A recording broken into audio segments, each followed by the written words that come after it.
سے سبق میں زیادہ سوالات کے مدلل جواب دینا اور علمی دلائل کے ساتھ جواب دینا جو ہے وہ ممکن نہیں ہے، اس لیے چند سوالات کو ابھارا جائے گا اور انشاءاللہ اس کے جوابات ملاحظہ کیے جائیں گے۔ آغا صاحب سے میرا سوال یہ ہے کہ معاشرے کے اندر پھیلایا جا رہا ہے کہ ہمارے بعض علماء حضرت آدم علیہ السلام کو معصوم نہیں مانتے اور کہتے ہیں کہ یہ تسلیم کرنا چاہیے کہ حضرت آدم علیہ السلام نے معصیت کی ہے، تو اس بارے میں ہمیں کیا کہنا چاہیے؟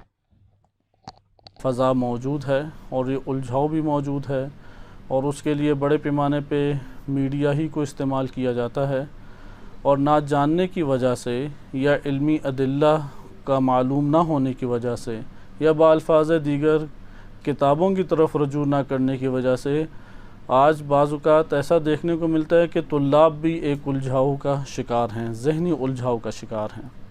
تو ہماری یہاں پہ انشاءاللہ تعالیٰ کوشش یہ ہے کہ ہم علمی استدلالی گفتگو کریں، بجائے اس کے کہ کوئی پارٹی بازی کا شبہ پیدا ہو یا کسی کی بیجا طرفداری کا شبہ پیدا ہو یا بیجا دفاع کرنا جسے آپ کہتے ہیں، ان میں سے کوئی بھی چیز مقصود نہیں ہے۔ سوال کی طرف آتے ہیں۔ سوال در حقیقت اس طور پہ کیا گیا ہے کہ پاکستان میں بعض برجستہ شخصیات ہیں، ان میں سے ایک عالم دین مولانا جواد نقوی صاحب ہیں حافظہ اللہ تعالی، کہ ان کی خدمات پوری قوم کے سامنے موجود ہیں۔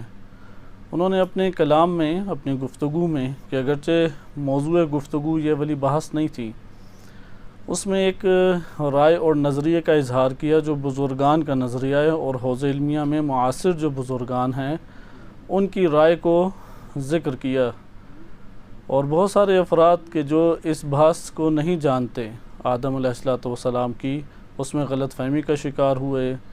انہوں نے کئی طرح کی تہمات لگائی، الزام تراشی کی، حتیٰ کہ بعض ایسی بھی چیزیں دیکھنے کو ملی ہیں کہ ہمارے ہی قوم مقدسہ میں ایسے افراد ہیں کہ جو فلسفہ اور عرفان کے حوالے سے کوئی شہرت بھی رکھتے ہیں، تدریس بھی کرتے ہیں، اور انہی کے شاگردوں میں سے بعض نے ایک لمبی چوڑی 2 گھنٹے کی ویڈیو بنائی اور عجیب و غریب اس میں استدلال پیش کر کے مزید اس کو ایک جس کو کہتے ہیں الجھانے کی کوشش کی گئی۔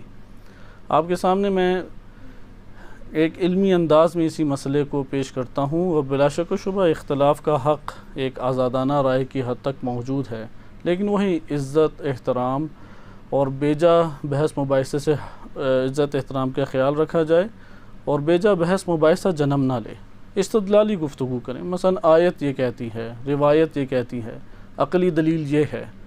لائبریری ہمارے پاس موجود ہے، سب کتابیں یہاں پہ بڑی بڑی موجود ہیں، آپ ایک کتاب کو لا کے سامنے پیش کر سکتے ہیں کہ اس میں اس طرح سے لکھا ہے۔ سوال یہ کیا گیا ہے کہ قرآن کریم میں سورہ طٰہٰ آیت نمبر 121 میں ارشاد باری تعالیٰ ہوتا ہے، اس کا آخری حصہ میں آپ کی خدمت میں پڑھ رہا ہوں۔ وَعَصَىٰ آدَمُ رَبَّهُ فَغَوَىٰ، اور آدم نے اپنے رب کی معصیت کی تو وہ اغوا ہو گئے۔ یہ اس کا ایک محاورتاً ترجمہ بنتا ہے۔ یہاں پر جو گفتگو تھی، آغا جواد نقوی صاحب نے جو نقطہ اپنی گفتگو میں فرمایا اور اس کو پروپیگنڈا کے طور پہ پھیلا دیا گیا، اور افسوس کی بات یہ ہے کہ بعض ایسے افراد کے جو اہل منبر خطیب ہیں، انہوں نے اس کو اور مزید گھما کے الجھاؤ کا شکار کرنے کی کوشش کی۔ ان کی کل کا کل اس میں مطمع نظر کیا تھا، اس کو پہلے دیکھیں۔ ان کا مطمع نظر اور تکراراً انہوں نے وہ بیان کیا، وہ یہ بات تھی کہ قرآن کے سامنے نہیں ہمیں کھڑا ہونا چاہیے، قرآن کے سامنے تسلیم ہو جانا چاہیے۔ قرآن اگر ایک بات کہہ رہا ہے تو اس کے سامنے ذاتی اجتہاد نہیں لانا چاہیے۔ اچھا یہ والی بات کرنی چاہیے یا نہیں کرنی چاہیے، بے شک نصیحت کے طور پہ ہی کیوں نہ ہو، تو آپ مجھ سے بہتر جانتے ہیں کہ بلا شک و شبہ اس کی ضرورت ہے۔ لہٰذا ان کا کل مرکزی جو بحث کا نقطہ تھا اس کو رد کر دیا گیا۔ اب یہ بات یعنی اگر کوئی تنقید بھی کرے تو پہلے اصل بات تو ذکر کریں۔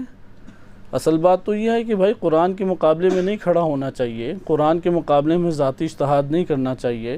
اگر ایک رائے ہمارے پاس آ جائے اور وہ جمہور کی رائے کیوں نہ ہو، اور قرآن کی آیت سے ایک مطلب ظاہر ہو رہا ہو اور دونوں میں ٹکراؤ نظر آ جائے تو قرآن کو لے لینا چاہیے. اور یہ اسلوب الحمدللہ ہمارے علماء کرام میں آج بھی موجود ہے. اسی کے اوپر ہمارے سارے اجتہادات کی بنیاد چل رہی ہے اور اعتراضات جو علماء کرتے ہیں انہی بنیادوں پر ہیں. تو ان کا یہ مطمع نظر تھا کہ قرآن کو پکڑ لیں، قرآن کے سامنے سر تسلیم خم کر لیں. اچھا، اس کو فراموش کر دیا گیا، اس کو بالکل ہی نظر انداز کیا گیا، جبکہ وہ بیان یہ کرنا چاہ رہے تھے. اور اس کے ضمن میں کیونکہ یہ عموماً ان کی گفتگو میں عموماً ایسا ہی یہ جو ایجنسیاں ایسا کام کرتی ہیں یا بعض نادان یا کہہ سکتے ہیں کہ ایسے افراد جو گفتگو کو صحیح طرح نہیں سمجھتے، وہ دانستہ طور پہ یا نادانستہ طور پہ اس امر کو انجام دیتے ہیں کہ جو موضوع گفتگو ہوتا ہے اس کو کاملاً ترک کر دیتے ہیں.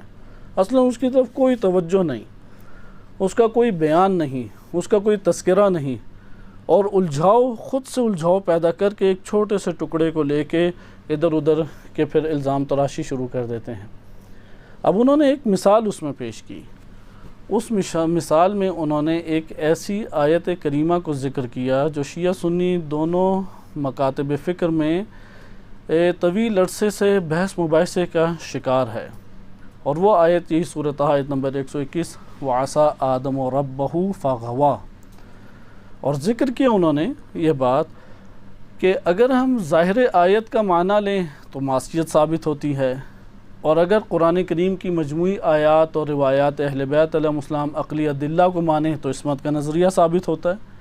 کیونکہ عصمت کا نظریہ ہمارے ہاں اس قدر محکم طور پر آیا ہے کہ ہمارے علماء نے تکرار کے ساتھ یہ لکھا ہے کہ کوئی عصمت انبیاء کا نظریہ نہیں رکھتا وہ مکتب تشیع سے خارج ہے. لہٰذا انہوں نے یہ نہیں کہا کہ عصمت انبیاء نہیں ہے، انہوں نے اس پہلو کو اٹھایا. بھی آپ جا کے دوبارہ سنیں، ان کے 3 منٹ کا بھی کلپ نہیں ہے، 2.5 یا 2.25 منٹ کا کلپ ہے. انہوں نے کہا کہ عصمت ہے ایک طرف نظریہ عصمت، اور دوسری طرف قرآن کہہ رہا ہے وَعَصَىٰ آدَمُ رَبَّهُ. اب اگر قرآن کریم میں معصیت کے معنی کو ہی تبدیل کر دیں تو یہ خود سے قرآن کو تبدیل کرنا ہے، اور اگر مان لیں تو نظریہ عصمت سے ٹکراتا ہے. یقیناً اس کو تو قبول نہیں کیا جائے گا. جیسے وہ یہ بیان کرنا چاہ رہے ہیں، اس بات کو قبول نہ کریں کہ آپ وَعَصَىٰ آدَمُ رَبَّهُ فَغَوَىٰ کو تبدیل کر دیں. آپ اس کو مثلا قبول کرتے ہیں لیکن وہ پھر نظریہ عصمت سے ٹکرائے گا. اب جم کیسے کریں؟ کہیں گے اگر جم آپ سے نہیں ہوتا تو پھر اللہ اور اس کے رسول کی طرف پلٹائیں. اس کو متشابہ کہتے ہیں. متشابہات میں آپ یہی کام کرتے ہیں.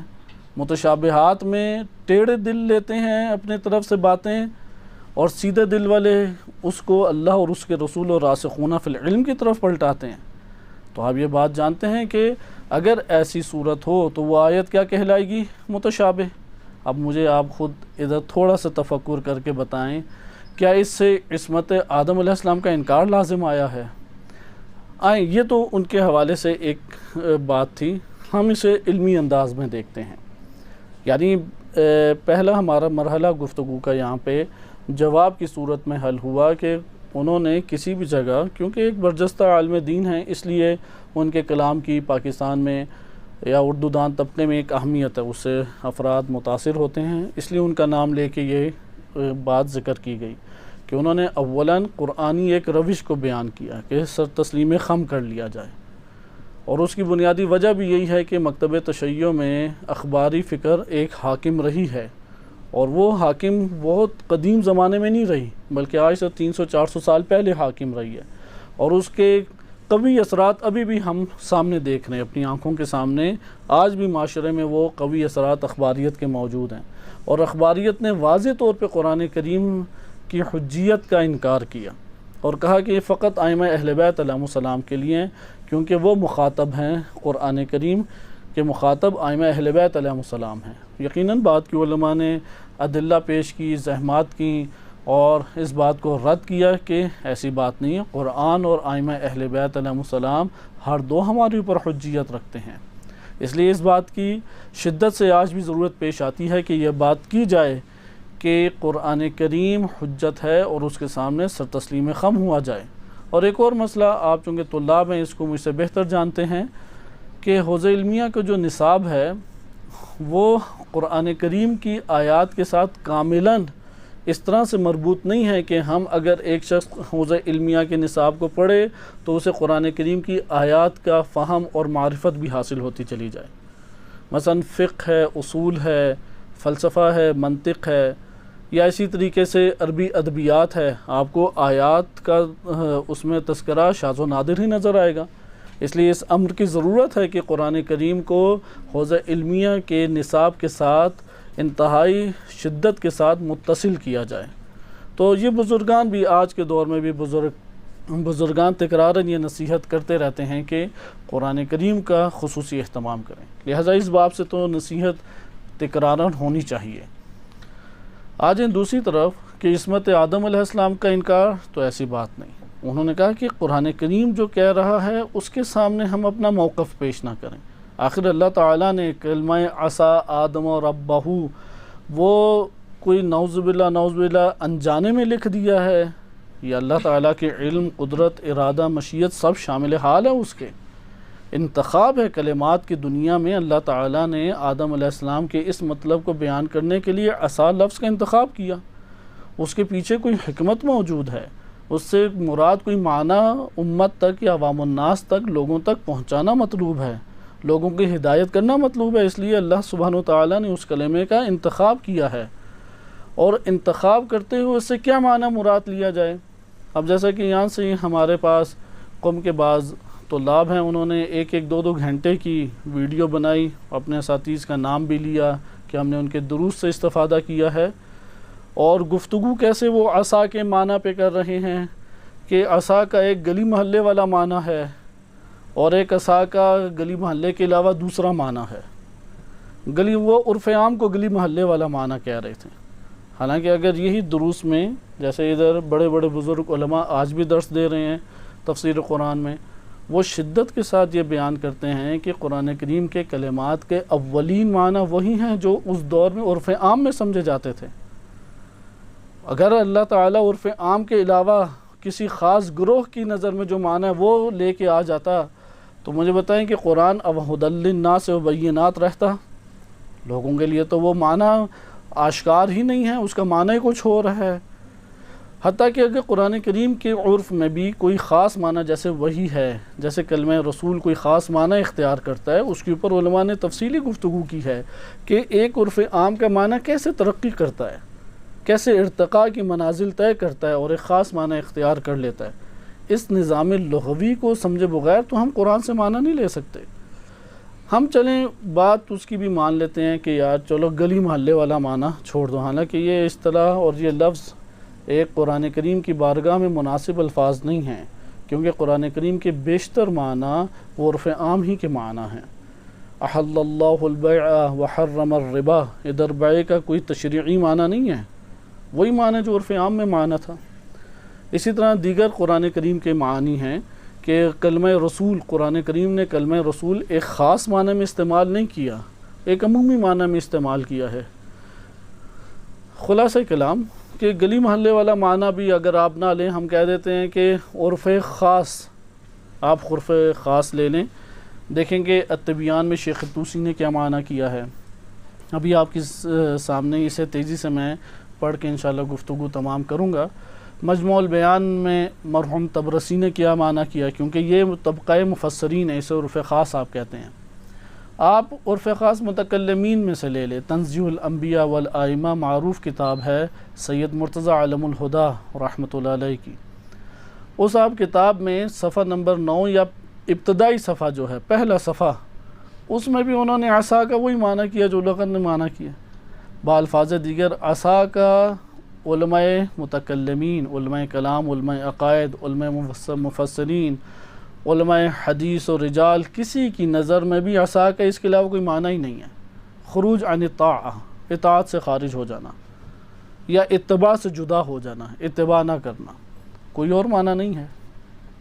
یہاں پہ سوال یہ پیدا ہوگا کہ ہم اس کو ذرا مد نظر رکھیں اور نظریہ عصمت کے ساتھ سازگار کیسے کیا جا سکتا ہے، یا اس کے ضمن میں کیا کیا مباحث ہیں وہ آپ کے سامنے پیش کی جا سکتی ہے، کیونکہ طلاب عزیز ہیں، ان کے لیے یہ فرصت مہیا ہے کہ کتب کی طرف رجوع کر کے اس کی تفصیلی معلومات لے لیں۔ یعنی آغا صاحب نے جو ذکر کیا وہ یہ ہے کہ اگر یہ جم آپ سے نہیں ہوتا تو پھر اس کو آپ پلٹا دیں اللہ اور اس کے رسول کی طرف. جم ہو جاتا ہے اور قواعد کے مطابق جم ہے جو قرآن کریم کی روش ہے تو بہت خوب.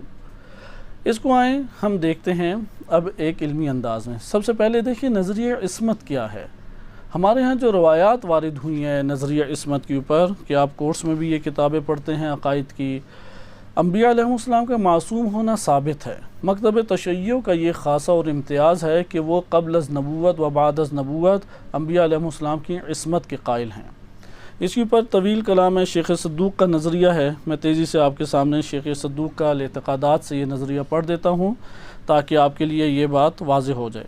فرماتے ہیں اعتقادنا فی الانبیاء والرسل والائمہ والملائکہ صلوات اللہ علیہم، کہ انبیاء رسول ائمہ ملائکہ صلوات اللہ علیہم انہم معصومون، یہ معصوم ہیں، مطہرون، پاک اور پاکیزہ کیے گئے ہیں، من کل دنس، ہر قسم کی نجاست اور دنس سے، وَأَنَّهُمْ لَا يُذْنِبُونَ ذَنْبًا، وہ کسی قسم کا گناہ انجام نہیں دیتے، لا صغیراً ولا کبیراً، نہ چھوٹا نہ بڑا. اور آیت کریمہ ہے فرشتوں کے بارے میں وَلَا يَعْصَوْنَ اللَّهَ مَا أَمَرَهُمْ وَيَفْعَلُونَ مَا يُؤْمَرُونَ، وہ معصیت نہیں کرتے جو اللہ انہیں حکم دیتا ہے اور انجام وہی دیتے ہیں جو اللہ نے امر دیا.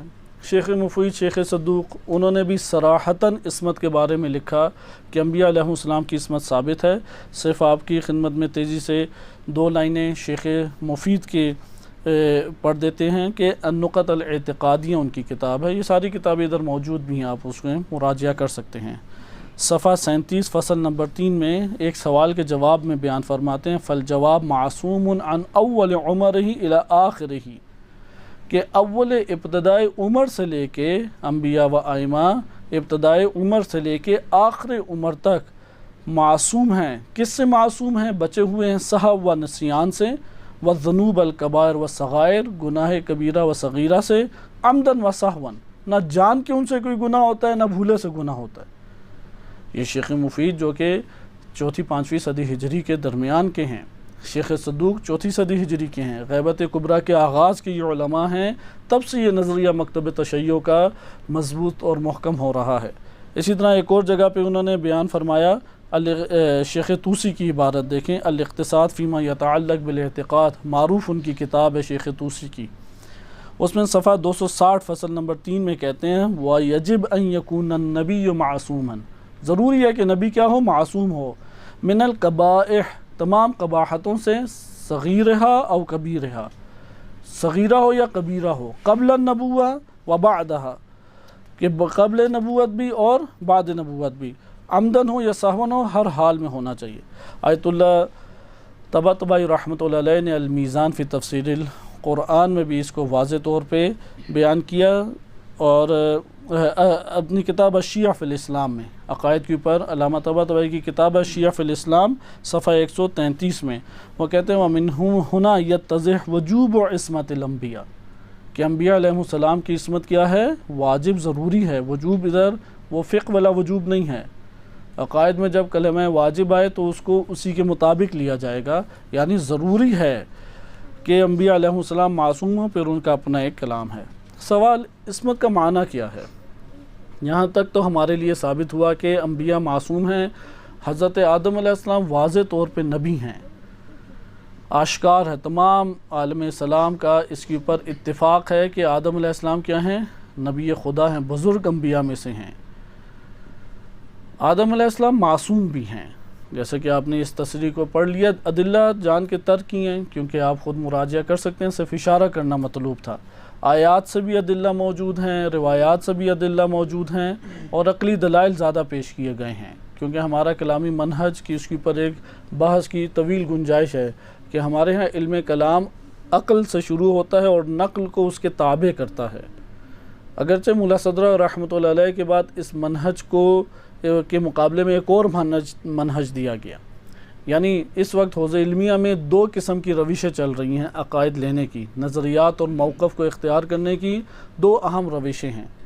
ایک روش یہی ہے کہ ترجیح العقل علی النقل، اگر عقل اور نقل دونوں آ جائیں، نقل سے مراد یہ قرآن اور روایات ہیں، اور ادھر ایک عقل کا موقف ہو، عقلی استدلال سے حاصل کی ہے، اور دونوں میں ٹکراؤ ہو جائے تو کس کو لیں گے؟ شیخ مفید سے یہ نظریہ ابھی تک قائم دائم ہے متکلمین و علماء تشیع میں اور اہل سنت میں، بالخصوص فخر رازی یا اس طرح دیگر بزرگان میں، کہ عقل کو ترجیح دی جائے گی اور نقل کو اس کے مطابق سازگار کیا جائے گا تعویلیں کر کے۔ اس لیے جب لفظ تعویل آتا ہے تو علم کلام میں الگ معنی ہے تعویل کا، اور قرآن کریم کی سورہ آل عمران آیت نمبر 7 میں قرآنی روش کے تحت الگ معنی ہے، دونوں کو ایک طرح سے نہیں رکھ سکتے۔ اس لیے آپ کوئی بھی کلامی کتاب اٹھائیں، ادھر وجوب النظر کے عنوان سے پوری بحث موجود ہے کہ وہ جو علوم نظری ہیں، وہ علوم نظری اس میں دلیل کا قائم کرنا ضروری ہے، دلیل کے بغیر اسے نہیں لے سکتے۔ لہذا نظر سے مراد علوم نظری جیسے کہ عقائد نظری ہیں، اس میں پھر یہ بحث آتی ہے کہ اگر ٹکرا جائیں تو کیا کریں؟ ٹکرا جائیں، وہ کہتے ہیں کہ نقل کو ترک کریں، عقل کو لیں اور نقل کو اس کے سازگار بنائیں۔ لیکن ملا صدر رحمۃ اللہ علیہ جب آئے، انہوں نے کہا ہے کہ آپس میں جم کیا جائے، نہ کہ ترجیح دی جائے، آپس میں ہم جم کریں گے اس کو، اگر جم آپ سے نہیں ہوتا تو پھر ہم اس کو توقف اس کے اوپر کریں گے۔ اس کے مقابل ایک تیسری روش بھی ہے، اور وہ یہ ہے کہ نقل کو ترجیح دی جائے، جیسے شیخ صدوق رحمۃ اللہ علیہ اور علامہ مجلسی رحمۃ اللہ علیہ کا یہ تفکر تھا۔ آج کل مدرسہ تفقیہ کسی نظریے کا قائل بھی ہے کہ مشہد میں جیسا کہ عموماً اسی روش کے قائل علماء موجود ہیں۔ یہ آپ نے اس کو ملاحظہ کیا کہ ایک کلامی روش ہے، ایک ہے قرآنی روش۔ ہر دو میں نبی معصوم ہیں، ثابت ہو گیا حضرت آدم علیہ السلام کیا ہیں؟ معصوم۔ سوال، عصمت کا معنی کیا ہے؟ کہاں سے عصمت کا معنی لیں؟ عصمت کا معنی ہمارے پاس 4 قول بنیادی آتے ہیں، 4 بنیادی، متعدد قول ہو سکتے ہیں لیکن 4 اہم قول ہیں۔ ان قول کی بھی تفصیل آپ کی خدمت میں نہیں ذکر کی جاتی، صرف اور صرف 1-2 حوالوں کے ساتھ میں پڑھ دوں تاکہ ہمارے سامنے عصمت کی بحث پہلے واضح ہو جائے کہ عصمت سے مراد کیا ہے۔ عصمت کا ایک معنی جو شیخ مفید اور اکثر ہمارے کیونکہ شیخ مفید رئیس العلماء شیعہ آپ کہہ سکتے ہیں، ان کے جو افکار ہیں اس کی بہت گہرا اثر تمام بقیہ زمانوں میں آنے والے علماء پہ قائم دائم رہا۔ شیخ مفید نے النقط الاعتقادیہ میں تعریف اس طرح کی ہے: العصمت لطف، عصمت لطف ہے، یفعل اللہ تعالی بالمکلف، مکلف کے اوپر اللہ یہ لطف انجام دیتا ہے، یمتنع منہ وقوع المعصیہ، کہ اس لطف کی وجہ سے کیا ہوتا ہے کہ وہ منع رہتا ہے معصیت کے واقع ہونے سے، وترک طاعہ، اور اطاعت کو ترک کرنے سے، مع قدرتہ علیہما، اطاعت کو ترک کرنے کی قدرت باقی ہے، معصیت کو انجام دینے کی قدرت باقی ہے، لیکن اس لطف کی وجہ سے انجام نہیں دیتا نبی یا معصوم۔ یہی شیخ مفید نے ایک اور جگہ بھی اسی طرح بیان کیا اپنی کتاب تصحیح الاعتقادات میں، کہ شیخ صدوق نے الاعتقادات کتاب لکھی تھی، اس کی تصحیح کی شیخ مفید نے۔ اس میں بھی انہوں نے یہی کہا: العصمۃ من اللہ تعالی لحججہ ہی التوفیق واللطف والاعتصام من الحجج بها عن الذنوب۔ تو یعنی معنی وہی ہے۔ اس کے بعد فاضل مقداد ہیں۔ تمام علماء نے بعد میں مشہور اور جمہور علماء تشیع کا علم کلام میں یہی نظریہ آپ کو نظر آتا ہے عصمت کی بحث میں، کہ عصمت کیا ہے؟ لطف الہی ہے، اور اس کی بنیاد پہ وہ منع رہتا ہے معصیت کو انجام دینے سے اور اطاعت کو ترک کرنے سے۔ دوسرا قول ہے عصمت ملکہ ہے۔ یہ ہمارے ہاں معروف قول مکتب تشیع میں تو نہیں ہے، اہل سنت دنیا میں ہے۔ ملکہ نفسانی جیسے عدالت، ملکہ کہتے ہیں ایک عمل کو اس طرح سے آپ تکرار و استمرار سے انجام دیں کہ اس کی صلاحیت، عملی صلاحیت آپ کے ہاتھ میں آ جائے، عملی قابلیت آ جائے۔ مثلا ایک بچہ ابھی لکھ نہیں سکتا، لکھنے کی پریکٹس کرتا ہے 1 سال 2 سال 3 سال 4-5 سال بعد وہ ارادہ کرتا تو لکھنے لگ جاتا ہے۔ اس کو کہیں گے کہ ملکہ کتابت آ گیا، لکھنے کے ملکہ اس کے پاس آ گیا۔ وہ کہتے ہیں کہ عدالت سے ایک بالا تر ملکہ ہمارے پاس موجود ہے، ملکہ نفسانی بنام عصمت۔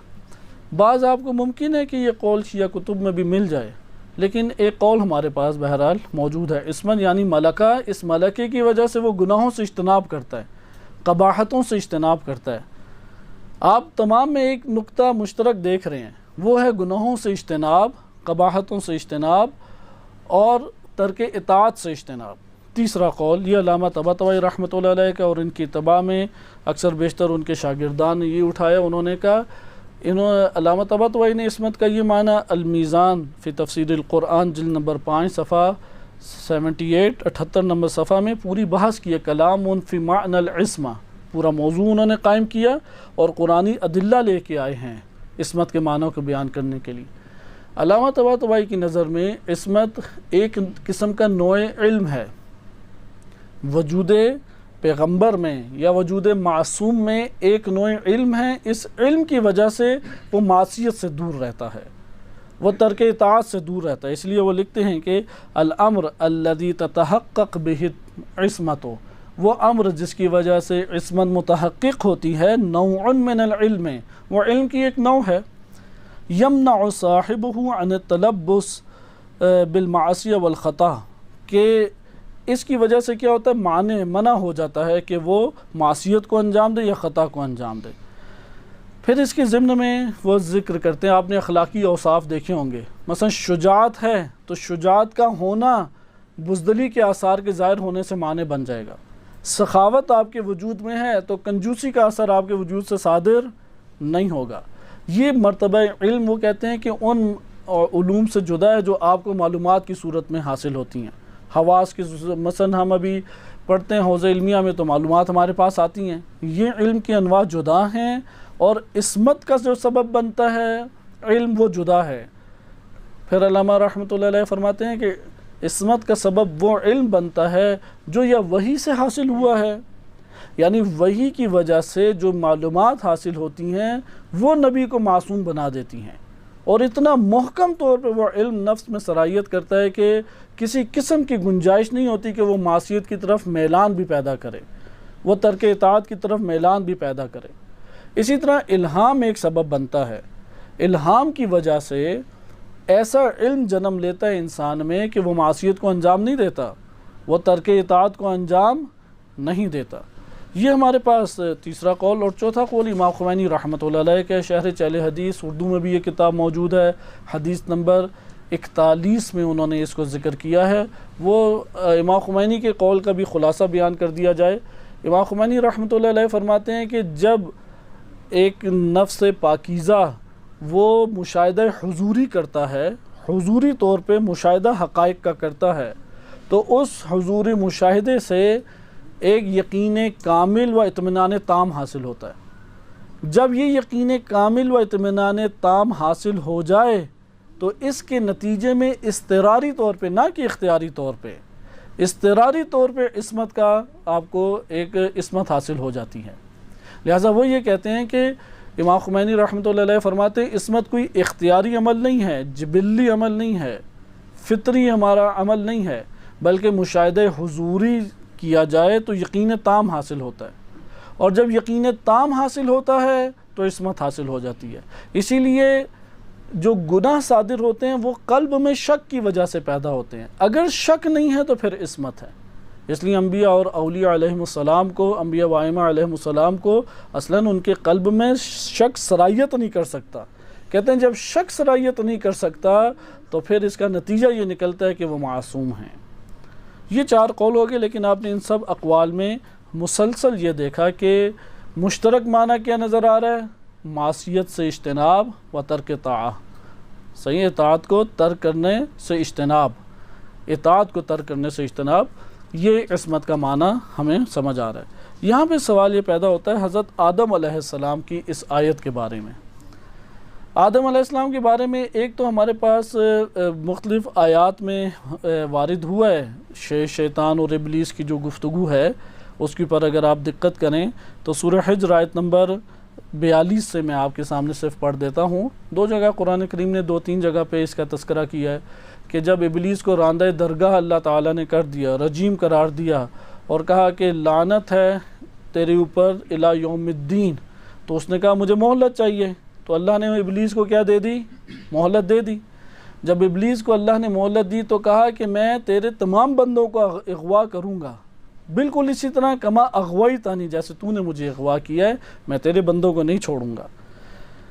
پھر فوراً اعتراف کیا ابلیس نے، سوائے تیرے ان بندوں کے کہ جو تیرے مخلص بندے ہیں، مخلص اخلاص سے یعنی جنہوں نے کسب کیا اخلاص کو، یہ جدا ہیں مخلص جن کو خالص کر دیا گیا، یہ اللہ تعالیٰ کے خصوصی بندے ہیں۔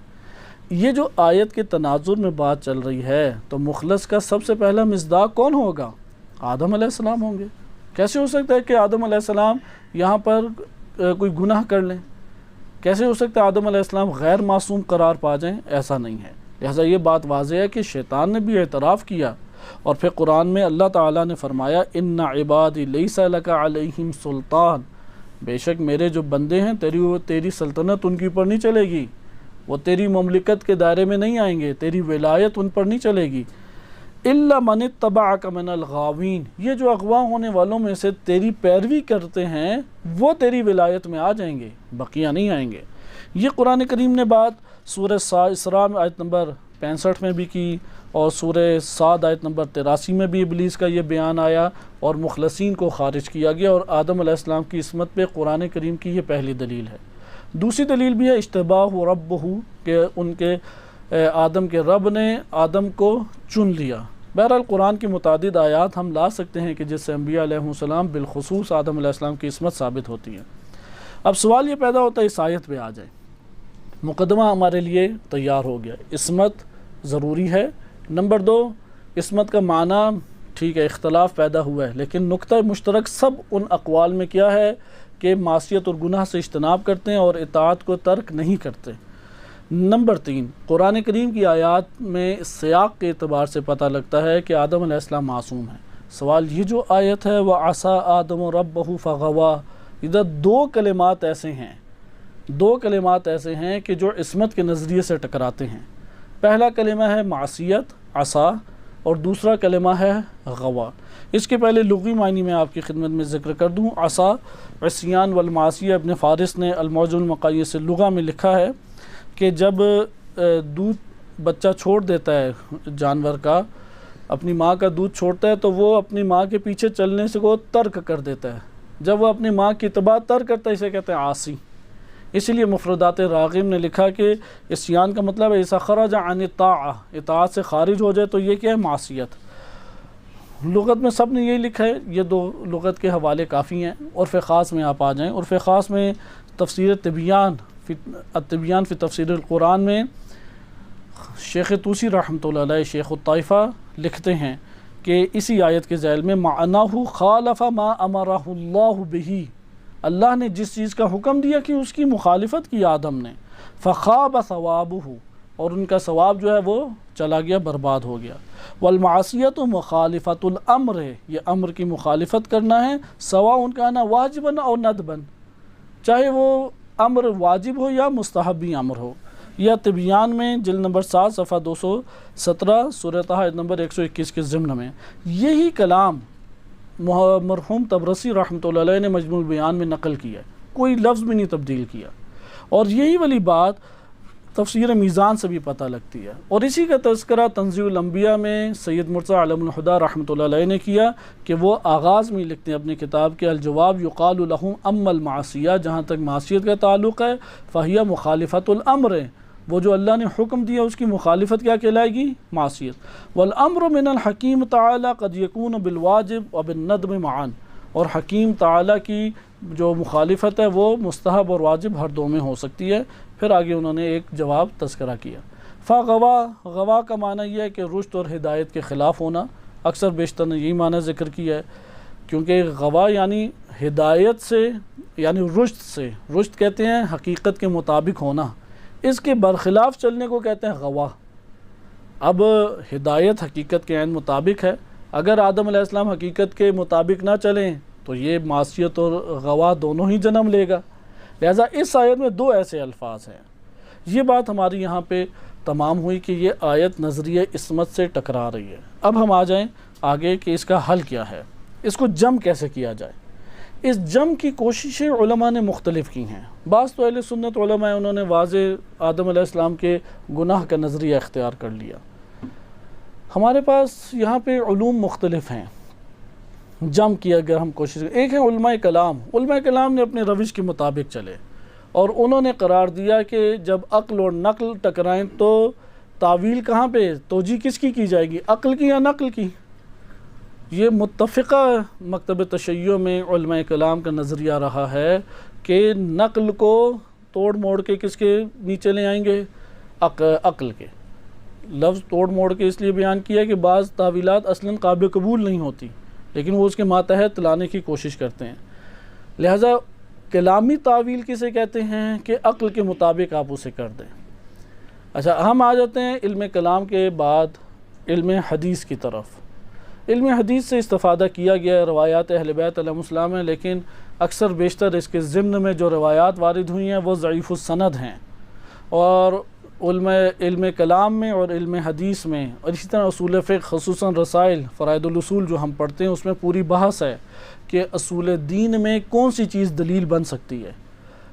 تو وہاں پہ یہ ثابت کیا جاتا ہے عقلی برہان، جسے آپ منطق میں برہان منطقی کہتے ہیں، وہ دلیل بن سکتی ہے. نمبر 2، خبر متواتر دلیل بن سکتی ہے. نمبر 3، وہ خبر جو محفوف بالقرینہ ہے، یعنی قرائن کی وجہ سے آپ کو اس خبر کے صادر ہونے کا یقین ہو گیا، وہ دلیل بن سکتی ہے.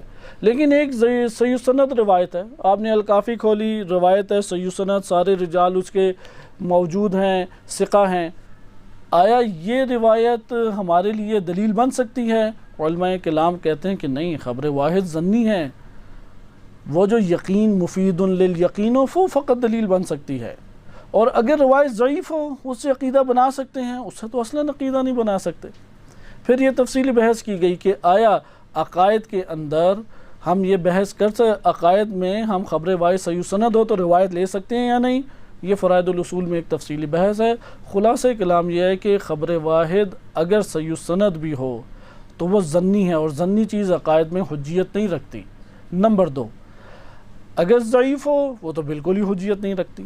لیکن بعض علماء اس کے قائل ہیں فروعات اصول دین، یعنی اصول دین کی جو جزیات ہیں اس میں آپ خبر واحد صحیح سند ہے تو استدلال کر سکتے ہیں. اب آ جائیں وعصا آدم و ربہ فغوا. اس کے ضمن میں جو روایات آتی ہیں اس میں 2 مسائل ہیں، اور یہ بڑی تعجب کی بات ہے کہ چند روایتیں بیان کر کے اس مسئلے کو گھما پھرا کے پیش کر دیا جائے. پہلی چیز ہے کہ ان میں سے اکثر بیشتر روایات کیا ہیں؟ ضعیف السند ہیں.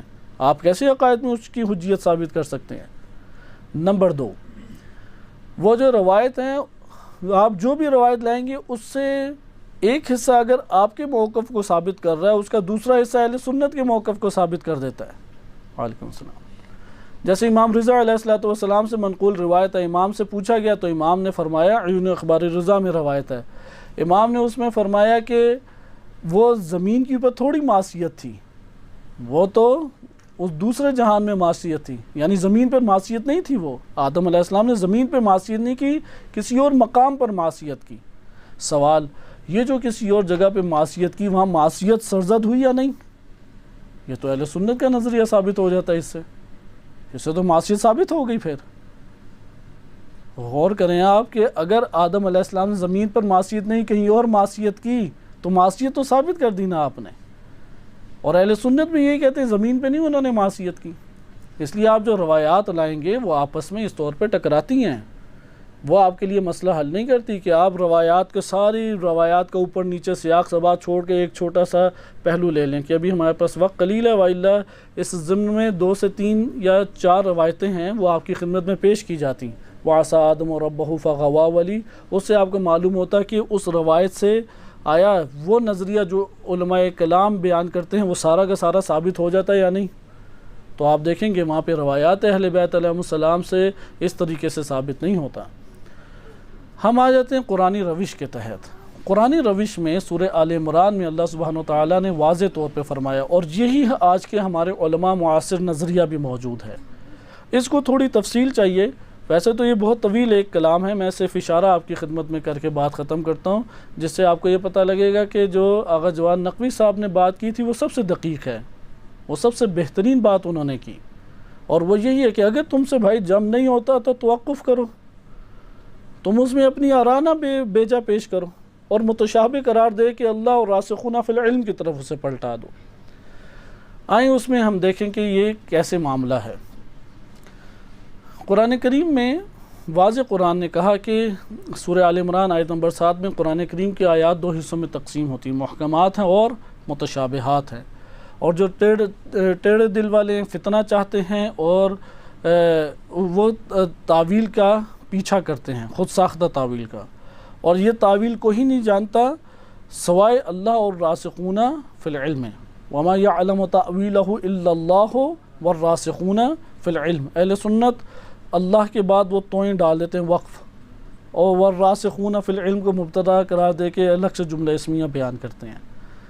لیکن مکتب تشیع طویل بحث بھی کیا، اور حق بھی یہی ہے کہ راسخون فی العلم کا عطف اللہ کے اوپر ہے، اور علامہ طباطبائی نے بڑی بہترین دلیلیں پیش کی ہیں کہ اگر اللہ ہی کے علم میں ہوتا اور غیر اللہ کے علم میں نہ ہوتا تو پھر تو متشابہات سے تعویل کبھی بھی نہ آشکار ہوتی، پھر کون آشکار کر سکتا؟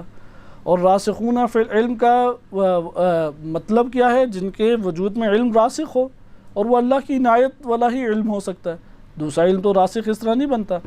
اس لیے راسخون فی العلم کا عطف اسم جلالہ کے اوپر یہی صحیح نظریہ ہے۔ آئیں اب ہم قرآن کی آیات میں متشابہ کسے کہتے ہیں؟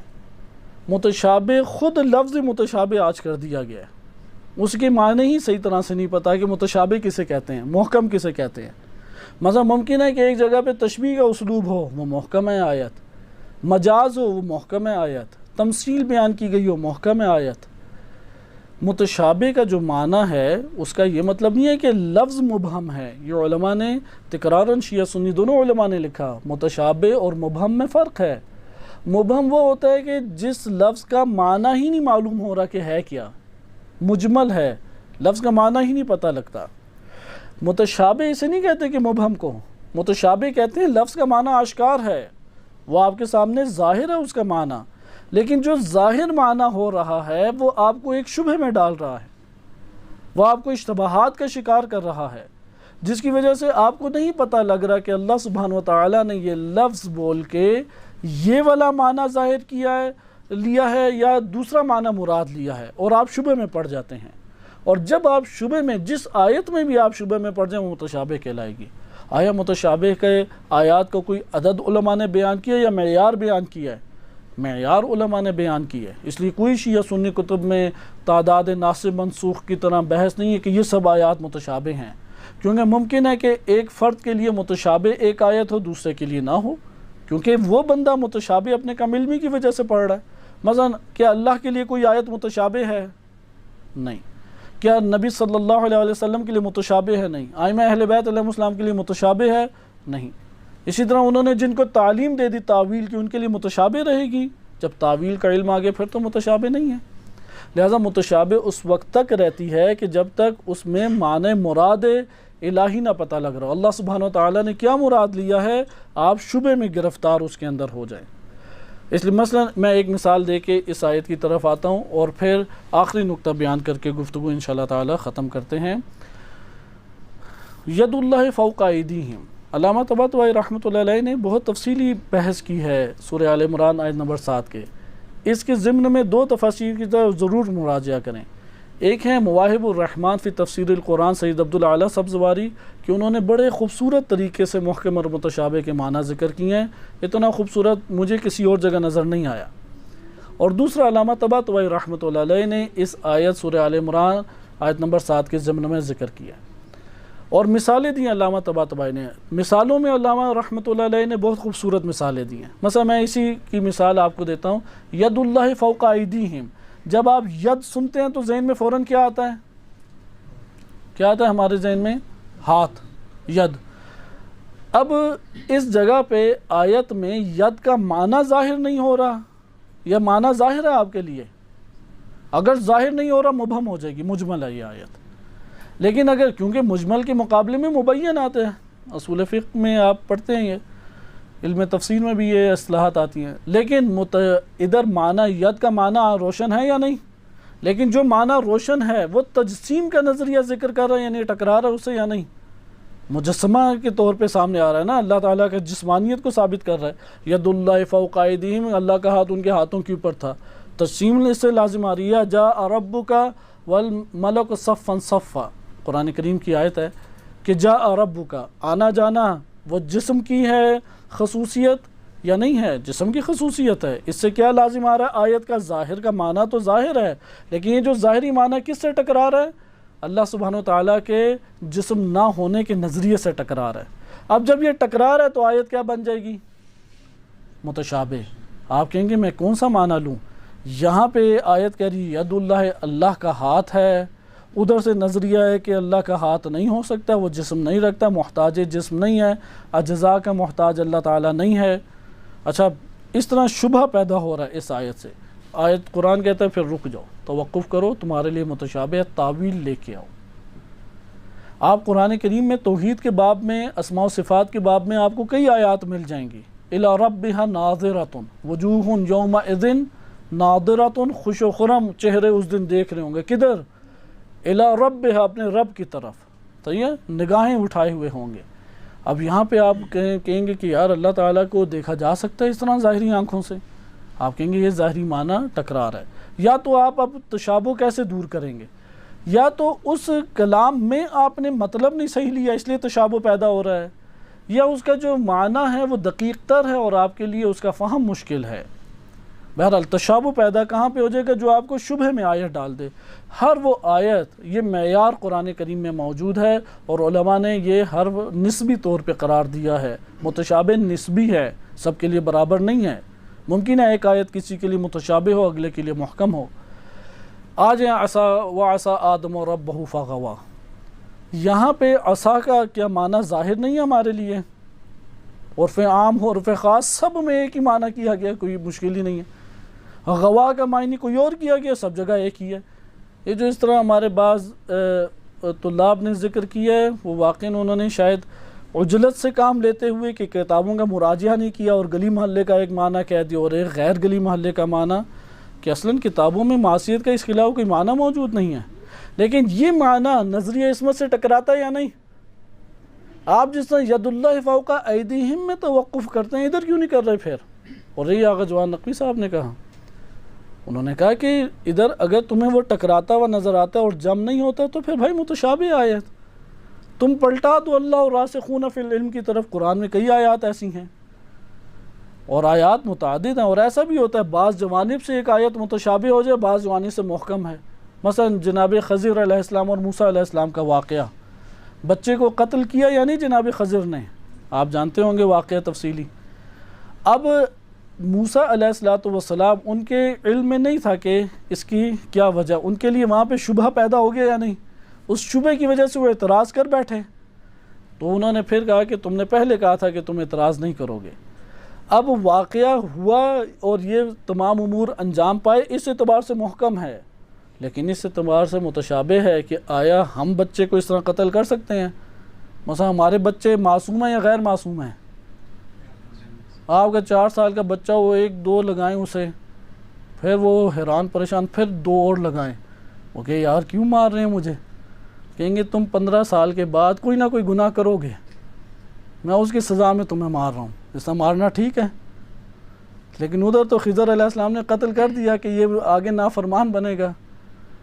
اس اعتبار سے متشابہ آپ نہیں لے سکتے، اسے لیں گے تو ہم ظالم قرار پائیں گے کہ بچوں کو مارنا شروع کر دیں کہ تو نے گناہ تو کرنا ہے، مجھے پتہ ہے، کہیں گے وہ تو مجھے بھی پتہ ہے، آپ نے بھی کرنا ہے گناہ، تو ہم سزا اس طرح نہیں۔ متشابہ بعض ممکن ہے بعض اعتبار سے محکم ہو، اگلے اعتبار سے متشابہ ہو، وہاں پہ توقف کریں گے، تو یہ کوئی نئی بات نہیں تھی کہ اس کو بتنگڑ بنا کے اس طرح سے گھما پھرا دیا جائے۔ آخری نقطہ، اور اس میں انشاءاللہ ہم بات تمام کرتے ہیں، وقت اذان ہے، کہ یہ جو واقعہ ہے قرآن کریم کا، حضرت آدم علیہ السلام کی زندگی کے جو قرآن نے واقعہ ذکر کیے ہیں وہ 3 مرحلے ہیں۔ ایک ان کی خلقت کا ہے واقعہ، ایک ان کی جنت کا واقعہ، اور ایک کرۂ ارض کے اوپر اترنے کے بعد کا واقعہ۔ شدید اختلاف علماء میں پایا جاتا ہے یہ جو خلقت کا واقعہ قبل از جنت، آیا وہ وقوع پذیر بھی ہوا یا نہیں؟ وہ وقوع پذیر بھی کچھ اس طرح کا معاملہ تھا؟ ہاں، ایک بہت بڑی جگہ تھی، سب فرشتہ اکٹھے ہوئے، آدم علیہ السلام کو لایا گیا، اللہ نے کہا سب سجدے کر دو، ابلیس اکڑ گیا کہ نہیں میں تو نہیں کرتا، یہ مٹی سے بدبودار مٹی سے بنا ہے کہ میں اسے سجدہ کر دوں؟ تو اللہ نے کہا کہ تو نکل جا، دفع ہو جا، رجیم ہے، لعنت ہے تجھ پہ۔ اس نے پھر منتیں کی، مجھے مہلت دے اللہ، دے دے ایک وقت کے لیے، کہا کہ تجھے الی یوم یبعثون مہلت دے دی گئی۔ آیا کوئی اس طرح کا واقعہ عملاً ہوا کہ آدم کو سب نے سجدہ کیا ہو؟ ہمارے علماء قائل ہیں کہ یہ تمثیل ہے، کوئی واقعہ پیچھے، یعنی 3 قول ادھر بنتے ہیں۔ ایک قول یہ ہے کہ جتنے قرآن کے واقعات ہیں اور قصص ہیں وہ سارے کے سارے تخیلاتی ہیں، کیونکہ خیالی طور پہ آپ ایجاد کر سکتے ہیں یا نہیں۔ مثلا آپ نے بچے کو ہدایت کرنی ہے، بچے کو بتانا ہے کہ کوئی تمہاری تعریف کرے نا تو اس کی تعریفوں میں مت آ جانا، تو اس کو یہ سمجھانے کے لیے کہتے ہیں ایک لومڑی تھی، ایک کوا تھا، کوے کے چونچ میں گوشت کا ٹکڑا تھا، تو لومڑی نے تعریفیں شروع کر دیں اور وہ پھر آخر گر ہی گیا۔ اس نے کہا تمہاری آواز کتنی اچھی ہے، میں صرف آواز سننے تو آئی ہوں۔ اب یہ واقعہ خود گھڑا یا نہیں گھڑا، لیکن اس میں ایک سبق ہے، لہٰذا سبق کے لیے واقعات گھڑے جاتے ہیں، عیب نہیں ہے، اس میں کوئی شرعی پابندی بھی نہیں ہے۔ تو ایک نظریہ ہے کہ سارے قرآن کے واقعات اس طرح سے گھڑے گئے ہیں، اختراع کیے گئے ہیں، پیچھے کوئی واقعہ رونما نہیں ہوا۔ یہ اہل سنت میں قول پایا جاتا ہے، مکتب تشیع الحمدللہ اسے پاک اور منزہ ہے کہ احمد خلف اللہ کے نام سے ایک مفکر گزرا ہے مصر میں، اور اس نے اپنے استاد کی پیروی کی۔ اس حوالے سے اس نے طویل ایک کتاب لکھی، نیٹ پہ موجود بھی ہے، مطالعہ کر سکتے ہیں۔ اس نے یہ نظریہ اختیار کیا کہ عیب اس میں کوئی نہیں ہے، ہدایت کا کام اللہ نے کرنا ہے اور ہدایت پہنچانی ہے، تو واقعات اللہ تعالیٰ نے اختراع کیے اور پھر اس نے قسمیں 2-3 قسمیں بیان کی ہیں واقعات کی۔ دوسرا قول یہ ہے کہ قرآن کے سارے واقعات حقیقت ہیں اور حقیقت میں رونما ہوئے ہیں، اور جو رونما ہوئے ہیں ان میں ہدایت والے جوانب سے اللہ تعالیٰ نے اس کو اچھے پیرائے میں ذکر کر دیا، اس لیے جتنے واقعات ہیں وہ سارے رونما ہوئے ہیں۔ یہ اکثریت شیعہ سنی کا قول ہے۔ تیسرا قول یہ ہے کہ بعض ایسے واقعات سارے حقیقت ہیں، لیکن بعض ایسے واقعات ہیں جنہیں تمثیلی زبان میں بیان کیا گیا۔ تمثیلی زبان میں یہ ہوتا ہے کہ آپ اب تمثیل کے آیت اللہ جوادی عاملی نے 6 معنی کیے ہیں، ان 6 معنی کے اوپر بحث کی جا سکتی ہے، ضروری نہیں ہے کہ آغا جوادی عاملی اگر ایک بات کریں سب اسے قبول کر لیں، علامہ طباطبائی بات کریں سب قبول کر لیں۔ علمی دنیا میں استدلال کے ذریعے سے آپ اس میں بات کریں گے۔ تمثیل سے مراد یہ ہے کہ بعض اوقات آپ نے ایک معقول چیز بتانی ہے، عقلی چیز ہے، اسے آپ حسی امر میں ذکر کر دیتے ہیں جس سے وہ بات سمجھ جاتا ہے، صحیح ہے۔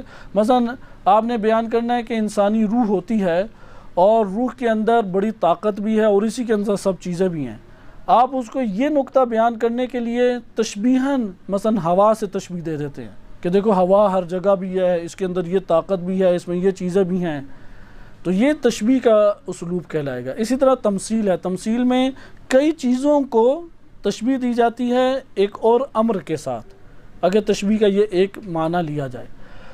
آیت اللہ طباطبائی رحمۃ اللہ علیہ نے 3-4 جگہ پہ المیزان میں، آیت اللہ جوادی عاملی نے بھی اسی طریقے سے، اور دیگر اہل سنت علماء نے بھی ذکر کیا ہے کہ یہ جو جنت سے آنے والے سے پہلے والا واقعہ ہے، اس واقعے میں وہ اس دنیا کے اندر حقیقتاً رونما نہیں ہوا، بلکہ وہ فطرت کی زبان بولی گئی ہے، صحیح ہے۔ اور فطرت کی زبان قرآن کریم نے کئی جگہ تمثیلی زبان استعمال کی ہے، جیسے قرآن کریم میں ایک جگہ آیت کریمہ ہے اِنَّا عَرَضْنَا الْأَمَانَةَ عَلَى السَّمَاوَاتِ وَالْأَرْضِ وَالْجِبَالِ، ہم نے اس امانت کو پیش کیا آسمانوں پہ، زمین پر اور پہاڑوں پہ، فَأَبَيْنَ أَن يَحْمَلْنَهَا، انہوں نے انکار کر دیا، ہم نہیں اسے اٹھا سکتے، وَحَمَلَهَا الْإِنسَانُ، انسان کیا ہے اٹھا لیے، إِنَّهُ ظَلُومًا جَهُولًا، کہ یہ کیا ہے ظلم اور جہالتوں میں پڑا ہوا انسان ہے۔ اب یہاں پہ کیا واقعاً ایسا ہوگا سب پہاڑ ایک جگہ اللہ کے سامنے آ گئے، زمین آ گئی اور آسمان زمین اور پہاڑ آ گئے اور اللہ نے یہ امانت پیش کی خلافت الہی؟ نہیں، یہاں پہ ہے کہ قدرت کی بات ہے، کہ پہاڑ کہتے ہیں ہمارے پاس قدرت ہی اصلاً نہیں ہے کہ ہم اسے اٹھا سکیں، زمین کہتی میرے پاس قدرت ہی نہیں ہے کہ میں اٹھا سکوں، اختیار نہیں ہے میرے پاس، لیکن انسان کو اللہ نے خلق ایسا کیا وہ اٹھا سکتا ہے، لیکن اس کا آغاز ظلمتوں اور جہالتوں سے ہو رہا ہے، وَإِلَّا فطرت میں اللہ نے اس کی قدرت دی ہے، اس کو تمثیل کی زبان اس لیے دی کہ سمجھ سکے۔ اسی طریقے سے یہاں پر بھی وہ کہتے ہیں کہ اللہ سبحانہ و تعالیٰ نے یہ بیان کیا کہ اے بنی آدم تیرا دشمن ہے اس دنیا میں، فَاتَّخِذُوهُ عَدُوًّا، اس دشمن کو دشمن بنا لو، وہ ابلیس ہے، فرشتے تیرے سامنے عاجز ہیں، عقل کا تعلق وہ ہے فرشتوں سے، اور شہوات نفسانی کا تعلق ہے شیطنت سے، شیطنت غالب آ گئی تو شیطان بن جائے گا، عقل کو تو نے غالب کر لیا، ملائکہ تیرے سامنے عاجز ہو جائیں گے، اور تو خلافت الہیہ کے لیے خلق کیا گیا کہ اس کی کوشش اور تگ و دو کر۔ لہٰذا وہ یہ کہتے ہیں کہ یہ تمثیل کی زبان ہے۔ علامہ طباطبائی، آیت اللہ جوادی عاملی یا دیگر، اس میں بڑی بحث ہے تمثیل کے پھر کون سے معنی، قرآن کی تمثیلات یا مثالیں، قرآن کی مثالیں، اس کے اوپر باقاعدہ کتب ہیں اور تفصیلی ایک بحث ہے۔ جنت کی بات آ جائیں، جنت میں بھی بعض علماء نے ہمارے کہا کہ تمثیل ہے، کوئی اس طرح جنت شنت نہیں تھی۔ ہمارے بعض علماء نے لکھا، خصوصاً ملا صدرہ اور ابن عربی تو بڑی شدت سے قائل ہیں، اور یعنی انتہائی تعجب کی بات ہے کہ جنہوں نے یہاں پہ اسی موضوع کے اوپر اپنی ویڈیوز جو ہیں عکس بندی کرائیں اور اس کو انہوں نے نشر کیا، وہ فلسفہ عرفان ہی کے دعوے دار ہیں کہ ہم نے ساری عمر یہ پڑھا ہے، لیکن ملا صدرہ اور ابن عربی کی رائے نہیں پڑھی۔ ملا صدرہ اور ابن عربی دونوں قائل ہیں کہ نہ جنت والا واقعہ رونما ہوا حقیقت میں، اور نہ اس سے پہلے والا واقعہ رونما ہوا، وہ زمین کے اوپر ہی آدم علیہ السلام کو اللہ نے خلق کیا۔ لیکن ہمارے بعد آیت اللہ جوادی عاملی قائل ہیں کہ جنت کا واقعہ حقیقت رکھتا ہے، وہ تمثیل نہیں ہے۔ آیت اللہ طباطبائی کی بعض ممکن ہے کہ آپ کہہ سکیں کہ تعبیرات سے ایسا لگتا ہے کہ انہوں نے برزخیہ ممثلہ کا لفظ استعمال کیا ہے، کہ وہ ایک تمثیلی اس میں صورت موجود ہے علامہ طباطبائی رحمۃ اللہ علیہ کی نظر میں۔ اگر ہم جنت کو تمثیلی مان لیں تو پھر فعصى آدم ربہ فغوا کہاں جائے گا؟ وہ تو کوئی معصیت نہیں ہوئی۔ اس لیے علامہ طباطبائی کی بعض تحریروں سے یہ پتہ لگتا ہے کہ علامہ کی نظر میں اس طرح کی وہ تمثیل ہی تھی، کوئی واقعہ رونما نہیں ہوا۔ اس لیے انہوں نے المیزان میں لکھا ہے کہ جنت سے مراد جنت الاعتدال ہے، سوآتہما سے مراد سوآت الحیات ہے، یعنی وہ جنت سے مراد کیا ہے؟ یہ اس دنیا میں آپ کا عدالت اور میانہ روی کے ساتھ رہنا، اعتدال کے ساتھ رہنا، یہ جنت مراد ہے، یہ تمثیل ہے اس سے۔ سوآت سے کیا مراد ہے کہ اس زندگی کی ذلتیں مراد ہیں۔ اچھا فلاں سے کیا مراد ہے؟ شیطان نے وسوسے ڈال دیے تو اس سے مراد ہے کہ اس دنیا میں بنی آدم کے اندر شیطان مزین کرے گا، سب چیزوں کو خوبصورت بنا کے پیش کرنے کی کوششیں کرے گا۔ اس کے مطابق اگر آپ دیکھیں تو فعصى آدم ربہ فغوا یہ ایک تمثیلی زبان بن جائے گی، اور یہ ہمارے ہاں ابھی بھی بحث موجود ہے، اور تازہ مباحث میں سے آپ خود مراجعہ کر سکتے ہیں۔ اس حوالے سے کتب کا مقالہ جات بڑے خوبصورت لکھے گئے ہیں، اور بعض ہماری جو سائٹس ہیں، حوزہ علمیہ کی سائٹس ہیں، اس میں فارسی میں بہت خوبصورت مقالے اس کے اوپر موجود ہیں، جس میں انہوں نے کلامی نظر بھی لکھی ہے علماء کی، فلسفی نظر بھی ہے، عرفانی نظر بھی ہے، ادبی نظر بھی ہے، اور تفسیری نگاہ بھی لکھی ہے۔ اگر آپ اس سب کو جمع کریں تو اس وقت کیونکہ ملا صدرہ کے بعد ایک نئی روش ہمارے ہاں متعارف ہوئی، اور علامہ طباطبائی نے اس کو خوب اچھے طریقے سے بیان کیا، اور اسی منہج کے اوپر کتابیں لکھیں، اور اسی منہج پہ شہید مطہری، آیت اللہ جوادی عاملی، آیت اللہ مصباح یزدی، ان کی کتابیں آئیں، اور وہی حوزہ علمیہ میں منہج پڑھایا بھی جا رہا ہے، اور وہ ہے جم کا نظریہ۔ اور جم کے نظریے کو اگر آپ مد نظر رکھیں تو فعصى آدم ربہ والی آیت کی مثال وہی بنتی ہے، ید اللہ فوق ایدیہم۔ اگر آپ کے لیے معصیت اور عصمت جم نہیں ہوتی، اور اگر جم ہوتی ہے تو کلامی تعویل کو آج کل سخت اس کے اوپر تنقید کی جاتی ہے، وہ جو کلامی تعویل کا نظریہ کہ عقل کے ماتحت لانے کی ہر صورت میں کوشش کی جائے، اس کی بجائے اگر قرآن کی آیت ہے، ممکن ہے کہ عقل انسانی جو ہے اس کی وہاں تک پہنچ نہ ہو جو قرآن کریم وحی کے ذریعے سے بات بیان کر رہا ہے، لہٰذا ممکن ہے عہدہ توقف کر جائے۔ لیکن اکثر بیشتر ہمیں دیکھتے ہیں کہ ملا صدرہ نے یہ ادعا کیا، اور یہ حقیقت کے قریب ہی بات لگتی ہے کہ جہاں جہاں آپ کو ٹکراؤ نظر آتا ہے وہاں پہ اصطلاحات نہ سمجھنے کی وجہ سے، ورنہ بات ایک ہی ہو رہی ہے، جو قرآن کہہ رہا ہے وہی عقل کہتی ہے، جو عقل کہہ رہی ہے وہی عرفان اور شہود کہتا ہے۔ تو اس تناظر میں آپ دیکھیں گے تو دقیق در بات یہی ثابت ہوتی ہے کہ اگر عصمت اور معصیت کا معنی آپ کے لیے قرآنی روش کے تحت نہیں آشکار اور واضح ہوتا، تو آپ بجائے اس کے کہ اس کو تعویلات اور توجیحات کے باب میں ادھر ادھر کی باتیں کریں، اسے متشابہ قرار دے کے اللہ اور راسخون فی العلم کی طرف پلٹا سکتے ہیں۔ صلی اللہ علیہ سیدنا محمد و آلہ الطاہرین۔